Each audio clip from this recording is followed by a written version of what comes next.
Pastor, i-interrupt ko muna kayo doon dahil Oo. tinatanong ko muna yung mga Yes. testimonya ni na Miss Valdewesa at ni Yulia. Sorry po. Pinalimos niyo po ba yung mga bata para i-sustain ang operasyon ng KOJC at Wala. para tustusan ang inyong Wala lifestyle? po kaming mga palisiya na magpalimos ang bata.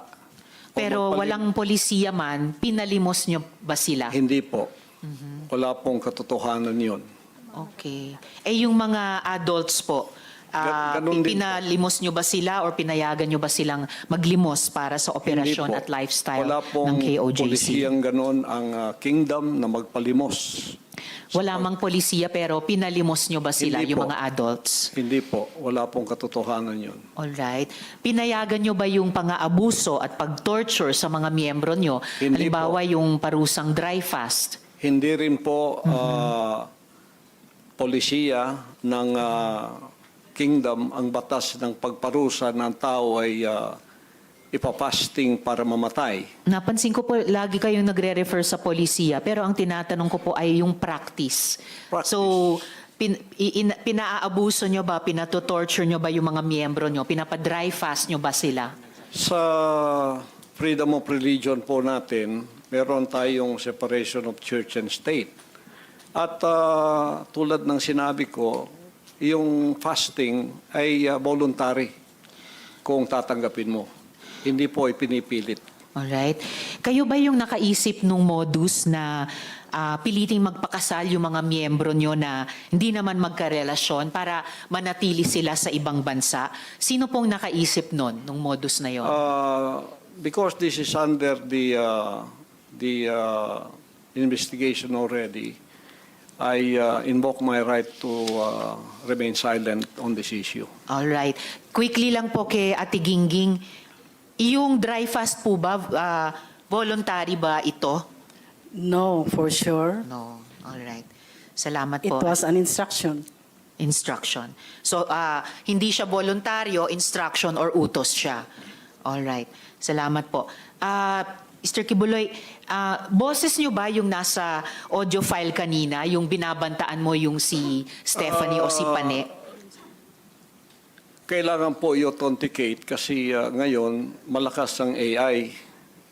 So pero boses nyo ba yon yung nagbabanta kay Pane o kay Stephanie? It appears na parang boses ko. Pero Alright. hindi ko po ma-authenticate kasi ngayong panahon na to malakas ang AI. At Kaya- sino po si Stephanie Ibarra? Sino po si Pane? Isa po sa mga manggagawa. Manggagawa. Ano po yung relationship o relasyon nyo kay Pane o Stephanie Ibarra? Isa pong manggagawa. Isang manggagawa. Pero hindi ba totoo na kinupkup nyo siya, kinuha nyo sa inyong pag-aalaga nung siya ay 2 years old pa lamang? With this issue po kay Pane, I invoke my right din to remain silent. All right. So, pero sa pagkaalam po namin, inalagaan nyo siya nung bata pa lamang siya. So, parang naging tatay kayo ni Stephanie o Pane Ibarra. Tama po ba? I invoke my right to remain silent Invoke. po sa issue na yan. Okay. Kasi sa audio file naman po, sa kabila nung sa pagkaalam ay kinupkup nyo siya nung 2 years old pa lamang, bata pa lang siya, na parang naging tatay kayo niya. Pero sa audio file, bakit parang asawa? Asawa nyo kung ituring itong si Stephanie o Pane. I invoke my right to remain silent on that Alright. issue rin po. Ngayon po, kino-confirm nyo po ba na meron kayong isang hukbo o private army sa inyong disposal? At ano po iyang tinatawag na angels of death? Yan po ay kasinungalingan at kung yan ay akusasyon, inihiling ko ang accuser na mag-file siya ng kaso laban sa akin. Okay. So, sinasabi nyo kasinungalingan yung isang hukbo na nasa inyong disposal. Opo. Pero ano naman po yung angels of death? Hindi ko po, imbento po nila yan eh. Imbento lamang.